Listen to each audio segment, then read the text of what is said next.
So మీరు prank అయ్యారు కదా, మీరు ఎవరినైనా ప్రాంక్ చేయండి ఇప్పుడు, దాంతో ఇంటర్వ్యూ అని చేద్దాం. ఓకే. ఎవరికి కాల్ చేస్తారు? విలియమ్మో ఎవరో ఒకరు. అందరికీ నాకు తెలుసు. అంటే నేను మా టీమ్ అందరికి నేను ఇంటర్వ్యూకి వెళ్తున్నా అని చెప్పేసి వచ్చేసా. యాక్చువల్లీ మీ టీంలో ఇంకొకరిని ఎవరైనా ఫాలో అప్ చేశాను నేను, ఎవరో గుర్తురావట్లేదు. ఎవరు? ఈశ్వర్. ఈశ్వరా? ఈశ్వర్కి స్క్రీన్ నేమ్ ఏంటి? ఐ మీన్ మూవీలో విలియం. విలియం కదా. స్పీకర్ పెట్టాలా? అది Speaker చాలా పెట్టు. హార్డ్గా మాట్లాడతాడు. 5 పెట్టాల్సిందే. కట్ చేసుకుంటారా? అమ్మో, నేనే బలైపోతానేమో. మీరే ఫాలో అవుతారు ఖచ్చితంగా. ఏమైనా బీప్లు వేసుకుంటారు కదా, ఏమన్నా వేసుకోండి, తర్వాత మీ ఇష్టం. చేస్తున్నా మరి, ఏమన్నా అయితే తర్వాత మీ ఇష్టం. సరే, నా ఇష్టం. హలో మావా, చెప్పమా. ఏం చేస్తున్నావు? అయిపోయిందా అక్కడ? అయిపోయింది, ఆఫీస్ లో ఉన్నాం. అవునా, ఓకే ఓకే. అదే ఇంటర్వ్యూకి వచ్చా. ఏది ఇంటర్వ్యూకి అదే ఐ డ్రీమ్ ప్రియా గారని. ప్రియా గారా? ఆ, 24th వస్తామని చెప్పా. అవునా, ఓకే ఓకే. కాదు మామ, ఈ ఇంటర్వ్యూ అయిపోయింది కానీ ఆవిడేంటి మామ నీ గురించి అంత బ్యాడ్గా మాట్లాడుతుంది? ఏమని? ఏమో తెలీదు కానీ అంత బ్యాడ్గా మాట్లాడుతుంది, నాకు అర్థం కాల. ఏమో సొల్లే ఉంటది, మా పరిచయం లేదు కూడా ఆవిడ. అవునా, ఆ, చాలా హార్డ్గా మాట్లాడింది నాకు. అదే మరి. మ్, అంటే సరిగ్గా రిప్లై ఇవ్వలేదని ఏమన్నా అనుకున్నారేమో మరి. మ్, తెలుసుగా, ఇన్స్టాగ్రామ్ అంత గోల వాట్సాప్ అవునులే, నీకు అనిపించిన ఈ మధ్యన తెగ వచ్చేస్తుంది. మెసేజ్ చేస్తారు ఏమన్నా రిప్లై ఇవ్వలేదని ఫీల్ అయ్యారు.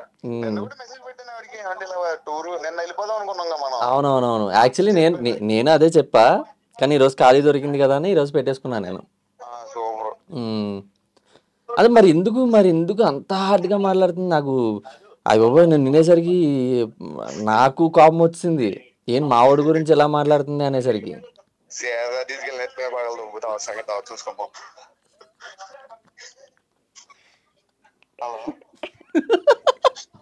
వా, ఏమన్నారు? అయ్యో, praise the lord. Praise the lord. May the lord be praise అన్నారు, అది కూడా తెలియదు, ఎందుకో తెలీదు. Sorry sorry. చెప్తారంట. సరేలేండి, అది ప్రాంక్ అండి. అయ్యో సారీ, ముందర చెప్పండి, కొంచెం మామూలుగా మాట్లాడేవాడిని. మీరు ఇలా మాట్లాడతారని తెలిసే ప్రాంక్ అని ముందే చెప్పలేదు, అదే ప్రాంక్ అంటారు.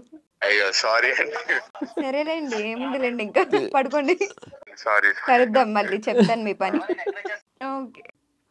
మీకు ఎవరు క్లోజ్ అయ్యారు బాగా 11 మెంబర్స్? నాకు బాగా క్లోజు సుబ్బు గారు. అంటే బయట కూడా అలాగే బావ అనుకునే రిలేషన్షిప్ అయింది.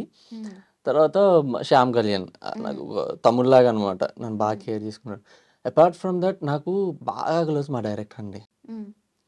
ఎందుకంటే నేను చాలా ఇంటర్వ్యూస్లో నాకు టైం దొరకట్లేదు కానీ చెప్పడానికి, అంటే అందరి గురించి మాట్లాడుతున్నాం కానీ నా థిక్ అండ్ థిన్ మూమెంట్స్లో ప్రతి మూమెంట్లో ఆయన ఉన్నారు.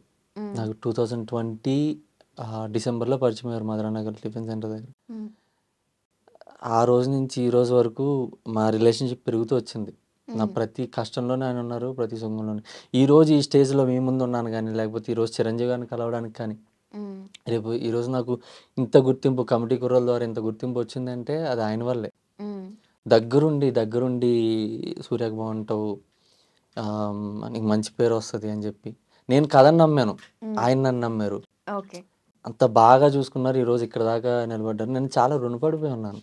నేను నాకు యదువంశీ గారికి కానీ, అంటే డార్లింగ్ అని పిలుస్తూ ఉంటాను యాజ్ అ రెస్పెక్ట్ మనకి బయట డైరెక్టర్ గారు. సో నిహారిక గారికి, యదువంశీ గారికి మాత్రం రుణపడిపోయి ఉన్నాను నేను లైఫ్ లాంగ్. నేను చెప్పా, మా ఫ్రేమ్ కట్టించుకుంటా డార్లింగ్, నీది నిహారిక గారిది మా ఇంట్లో అలా కళ్ళ ముందు ఉండాలి. నేను చిరంజీవి గారు ఇచ్చిన ఆటోగ్రాఫ్ కూడా ఫ్రేమ్ కట్టించుకుంటా. సో చాలా అంటే ఒక ఇమోషనల్ కనెక్షన్ అనమాట ఇద్దరికి, చాలా డీప్ కనెక్షన్. ఒక బ్రదర్ లాగే అయిపోయాడు. బ్రదర్గా మోర్ దెన్ ఏ ఫ్రెండ్. అంటే ఇంకేమైనా బాండింగ్ ఉంటే అది పెట్టుకోవచ్చు, అంత కేరింగ్. ఓకే. సో మూవీలో మంచి ఫేమ్ వచ్చింది కదా, తర్వాత ఫ్యూచర్ ప్రాజెక్ట్స్ ఏమన్నా లాక్ అయ్యాయా? ఏమైనా స్టోరీస్ వచ్చాయా మళ్ళీ? అంటే డిస్కషన్స్ అవుతున్నాయండి. బట్ అంటే సైన్ చేసే వరకు ఏమీ చెప్పడానికి ఇంకేం లేదు కదా.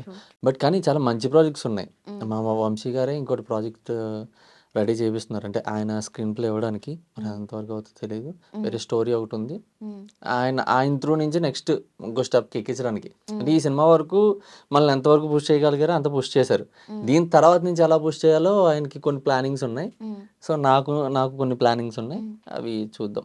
ఓకే. ఏమవుతుందో. Anyways congratulations for the thank you, film thank and you, all the best for future projects. Thank you but so much. ఒక్క మూవీ ఇంతమందికి సక్సెస్ ఇచ్చిందంటే అవును, వెరీ గ్రేట్ కదా. అవునవును. Yeah, thank you so much for your time and thank you so much Priya. Thank you so much.